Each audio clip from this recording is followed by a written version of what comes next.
कार्य पुस्तिका पर्यावरण कक्षा 4 पाठ 11 जल है जीवन। पहला प्रश्न है पानी के स्रोत कौन कौन से हैं। उत्तर है नदी, भूमिगत जल जैसे नलकूप और हैंडपंप, तालाब, झरना, कुआं, वर्षा, समुद्र आदि, ये सब पानी के स्रोत हैं। दूसरा प्रश्न निम्नलिखित को सतही जल और भूजल स्रोतों में वर्गीकृत करें। तो यहाँ ये दिए गए हैं स्रोत, इनको दोनों में अलग अलग करना है। तो लिखेंगे भूमि की सतह पर मिलने वाले जल को सतही जल कहते हैं, जैसे झीलें, नदी, झरने, नहर। भूमि के अंदर रिसने वाला जल भूजल कहलाता है, जैसे कुआं, नलकूप, समुद्र, बांध, जलाशय आदि। प्रश्न 3 जल शोधन के लिए क्या किया जा सकता है। सही विकल्प पर सही का निशान लगाइए। तो अ नमक मिलाकर ढक देना, ब पानी को उबालकर छानना, स पानी को धूप में रखना और उसमें नमक मिलाना, और द फ्रिज में साफ पानी की बोतल रखना। तो इसमें ब उत्तर सही है, पानी को उबालकर छानना, ये जल शोधन के का सबसे अच्छा उपाय है। अगला प्रश्न प्रदूषित जल से कौन कौन से रोग हो सकते हैं। उत्तर है टाइफाइड, दस्त, पेट दर्द, पेचिश, हैजा, हेपेटाइटिस आदि, ये सब रोग प्रदूषित जल से होते हैं। अगला प्रश्न है प्राकृतिक जल स्रोत और कृत्रिम जल स्रोत में अंतर लिखिए। तो यहाँ है प्राकृतिक जल स्रोत और इधर है कृत्रिम जल स्रोत। तो इसमें लिखेंगे प्रकृति द्वारा निर्मित जल स्रोत जैसे नदी, झरना, झील, समुद्र आदि, और कृत्रिम में मानव द्वारा निर्मित जल स्रोत जैसे तालाब, नहर, कुआं, हैंडपंप आदि।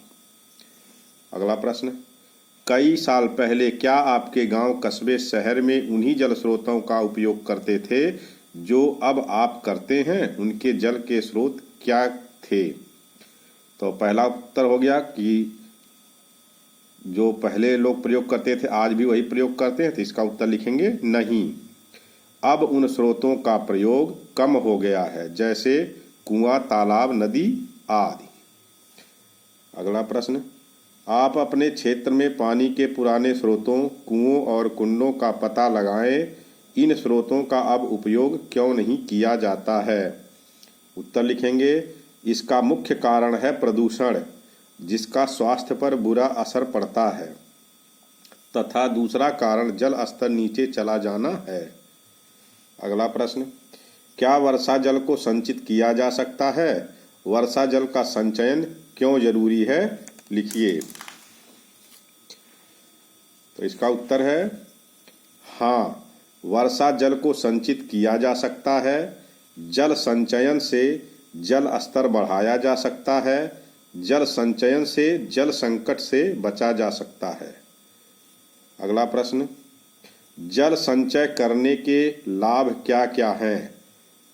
नंबर 1 भूजल का स्तर बना रहता है। नंबर 2 शुद्ध जल प्राप्त होता है। नंबर 3 मृदा अपरदन कम हो जाता है। नंबर 4 सूखे की स्थिति में मदद करता है। तो ये सारे उत्तर सही हैं। तो इसमें ये दिया गया है केवल 1 और 2 सत्य है, केवल 1, 3 और 4 सत्य है, केवल 1, 2 और 3 सत्य है, उपरोक्त सभी सत्य हैं। तो इसका ये उत्तर सही है, उपरोक्त सभी सत्य हैं। अगला प्रश्न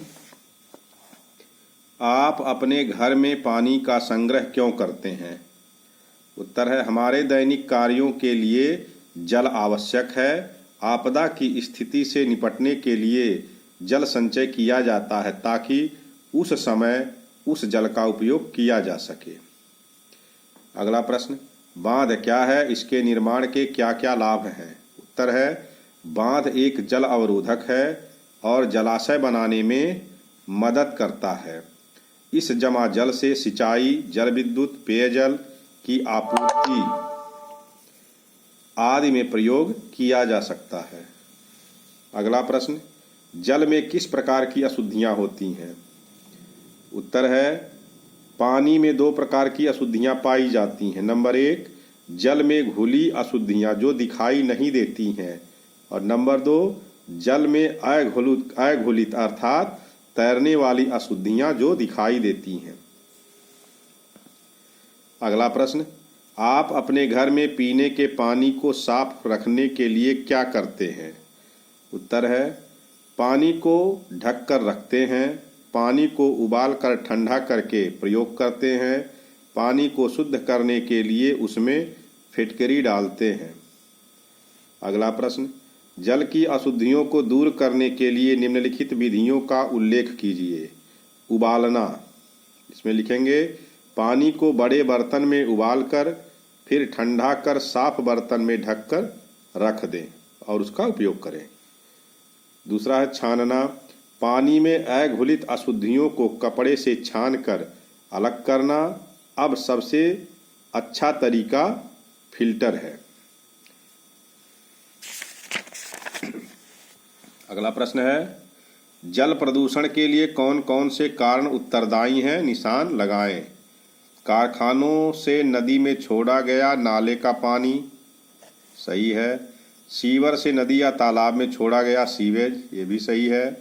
नदी या तालाब में विभिन्न अपशिष्टों धूल एवं क्षार को डालना, ये भी सही है। सीवर का पानी नदी तालाब और समुद्र में डालना, ये भी सही है।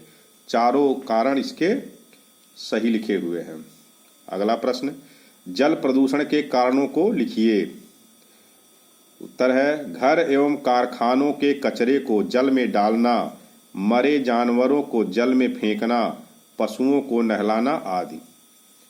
अगला प्रश्न, जल का प्रदूषण किस प्रकार प्राणियों के आहार को प्रभावित करता है? लिखिए। उत्तर है, प्रदूषित जल से जमीन की उर्वर क्षमता कम हो जाती है, दूषित जल से आहार दूषित हो जाता है, जल प्रदूषण मानव जीव जंतु तथा वनस्पतियों पर बुरा प्रभाव डालता है। अगला प्रश्न, निम्नलिखित में कौन सी प्रक्रिया भूजल को दूषित कर सकती है? पहला है बीज रोपण, ये सही नहीं है। कारखाने के कचरे की आपूर्ति, ये सही है।